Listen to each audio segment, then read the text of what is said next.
各位朋友，今日能夠喺度相逢緣分使然，我接下來要講嘅一番說話，特別係所有屬猴嘅朋友，就算你幾忙，都一定要耐住性子聽晒佢，因為2026年對你哋嚟講絕非尋常一年，呢一年係潛伏多時破土而出嘅嗰一年，係運勢跌到谷底之後迎來強力反彈嘅關鍵轉捩點，但福兮過之所伏。呢一年你哋亦都會面對從來未有過嘅一大考驗，唔係外界風刀相劍，唔係小人明槍暗箭，而係源自你哋自己張心直口快嘅嘴。我縱然義理觀人，越世咁多年，見過好多才華橫溢嘅屬猴人，到頭來都栽喺口舌呢樣嘢身上。所以今日我掏心掏肺勸大家一句，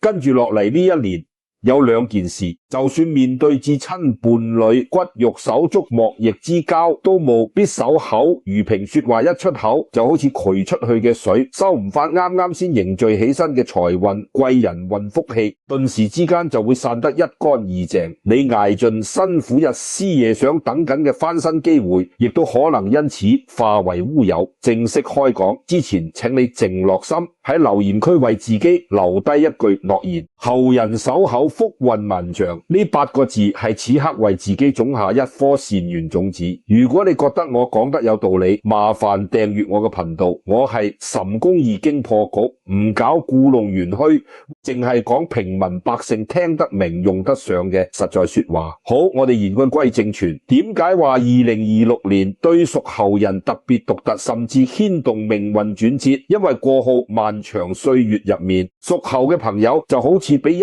團無形迷路困住你哋。明明天資聰敏，頭腦靈活，腦袋入面永遠有源源不絕嘅好點子，偏偏成日懷才不遇，睇準一個機會，拼盡全力想去爭取，卻總係最後關頭俾人搶先一步。真心真意對待身邊每一個人換翻來嘅，隨時係背後估你唔到嘅冷戰同傷害。無數個深夜萬洞俱寂，你有冇試過質疑自己？點解我明明比其他人更勤力更聰明，命運卻成日同我開玩笑？點解我一片赤誠換翻來淨係失望同傷心，總無力感同委屈，好似大石頭壓喺心底，係唔係？如果你曾經有呢種感受，一定要記實我接下來講嘅每一個字。屬猴人2026年嘅運勢有一個好明顯嘅特點，叫做先抑後揚苦。盡今來上半年每一步都好似踩喺泥濘入面，舉步維艱，處處阻滯，障礙重重。但去到下半年，局勢即刻大逆轉，春回大地，萬物復堆。而連接高低起伏呢個關鍵轉捩點，就在於你管唔管得住自己張嘴。你守得住口專機，就屬於你，福氣都歸你。你若管唔住呢啲本來屬於你嘅好運，就好似流沙一樣，從自然間悄悄流走，轉頭成全咗其他人。我好了解屬猴嘅朋友，你哋天生滿有靈氣，做人處事圓滑得體，仗義大方，從來唔捨得論善意，同你哋相處舒服自在。但正係因為咁，身上最致命嘅軟肋亦都成日被忽略。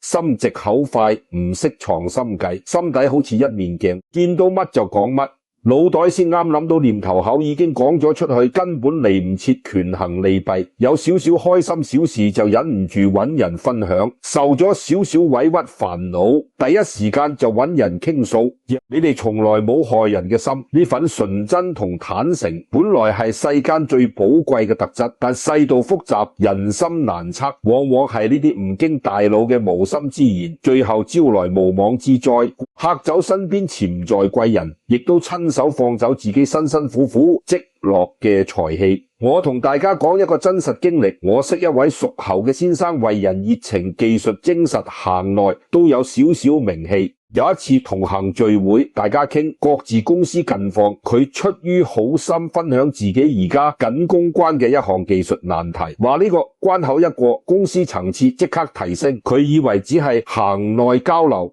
冇咩唔講得。卑你知唔夠1個月，佢發現市場出咗一間競爭對手，研發方向同佢手上做嘅幾乎一模一樣，連解決思路都大同小異。後來佢同我飲酒先講，我這一生最後悔嘅一件事就係範圍上邊多講咗幾句說話。我以為係分享心得，人哋只係將我當成探路石。呢個就係屬猴人最易踩嘅坑。你將人哋當知己，人哋將你當踏腳石。你以為坦誠可以換來真心，可現實往往係你嘅真誠換翻來人哋嘅算計。2026年呢個溪千祈唔好再食。咁點解講說話呢件事對運勢影響會咁大？入面有一個深層道理，亦都係我成日講嘅磁場守禿，一個人嘅氣運。歸根究底係自身能量場喺發揮作用。當你能量場穩定充盈嘅時候，所有好嘢自然會向你靠粒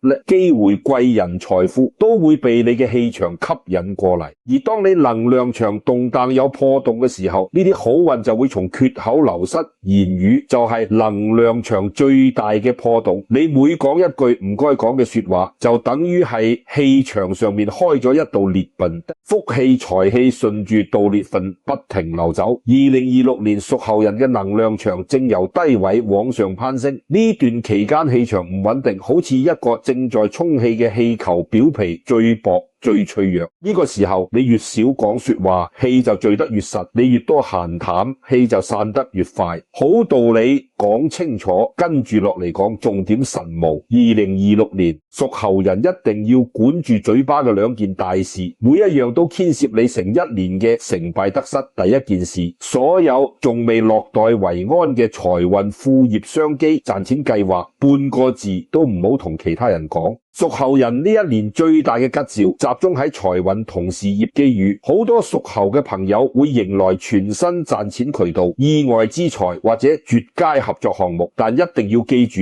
事已勿成，語已蝕敗。所有仲未入袋嘅金錢、未完全落實嘅計劃都只係鏡花水月，唔好同同事晒副業收入，唔好同朋友描繪即將到手嘅意外財，唔好同屋企人過度渲染賺錢藍圖。人性本來就複雜，世上除咗爸媽至親，真正盼你發達嘅人其實唔多。你過得越好，越容易勾起人哋心底嘅妒忌，同不禁你提早將財運講出口，見唔得你好嘅人會想方設法暗中阻礙你。與此同時，隨便講出口會令自身財氣提前散走，本來穩穩當當嘅款項可能延遲導致傾好嘅合作，亦都可能無故告吹禁忌。正正發大財永遠係最穩妥嘅揾錢心法。銀紙未入袋，半句唔好提，事情未完成，唔好隨便外露心跡，只有金錢真正入咗你銀包先算數。第二件事，關於你將來人生規劃、升職諗法，自意野心，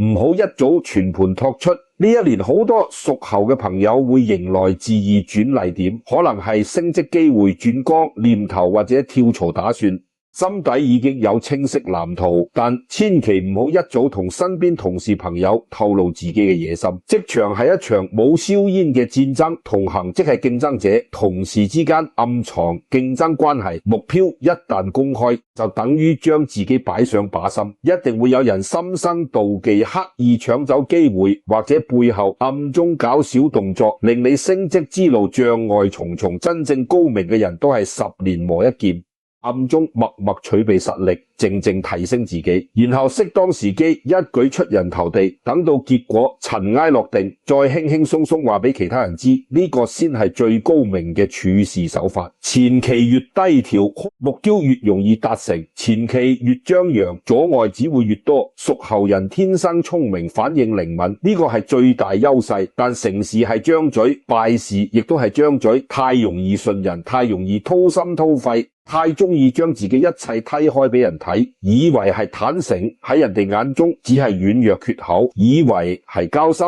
喺人哋眼中變成把柄；以為係分享，喺人哋眼中變成炫耀。2026年，請謹記，你嘅計劃未有成果之前，同邊個講都冇好處，只會惹麻煩。成功咗，自然有人讚賞；失敗咗，亦都唔會有人恥笑你。講到呢度，好多屬猴嘅朋友會問：我天生直腸直肚講說話唔經大腦，呢一年到底要點樣管住張嘴？同大家分享4個簡單易做，唔使花1分錢嘅守口小訣門。第一個方法，開口講嘢之前停頓3秒，無論想講任何說話，開口前心入面默數3秒，1、2、3，快速過流一次。呢句說話會唔會惹人妒忌？會唔會暴露自己底線底牌？會唔會俾人捉住把柄？無關痛性嘅閒聊，正常傾偈冇問題，但凡牽涉金錢、人生規劃、心底煩惱，一律收聲唔講。短短3秒可以避開生活90%以上嘅口舌是非。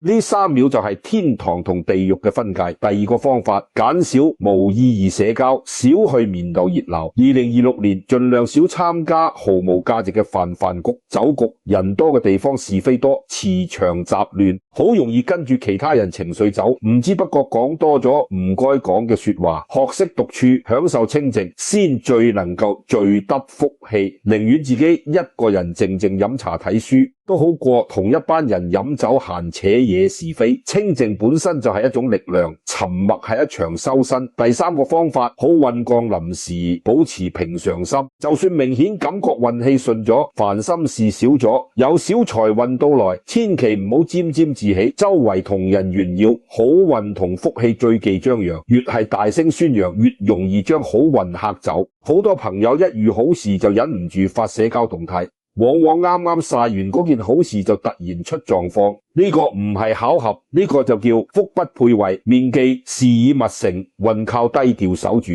越係美事，越要收埋心底，唔好外露。其實我心底真係好睇龍屬猴嘅人，你哋外表大大咧咧，實際內心比任何人都柔軟，重情重義，講說話直來直往，從來冇壞心腸，只係性格使然。樂於助人，願意包容身邊人嘅缺點，見到人哋有難處，永遠第一個伸出援手。偏偏就係呢張快嘴，成日好心做壞事，無心惹是非，獨自食好多6斤，捱過低谷，撐住壓力，吞埋委屈，好不容易等到2026年運勢回暖，千祈唔好毀在自己張早嘴。手上屬猴人最大嘅優點係心善，見唔到人哋難過，人一喊就心軟，人一求助就應承，但心善嘅人往往最容易受傷，因為捧住一顆真心待人，人哋卻未必會以真心回報。2026年，請將你嘅善良用在行動，唔好擺喺嘴上面。應該幫嘅忙，靜靜地幫；應該做嘅事，悄悄地完成；應該行嘅路，堅定地走落去。善良唔需要周圍宣揚，舉頭3尺有神明上天，全部睇在眼內。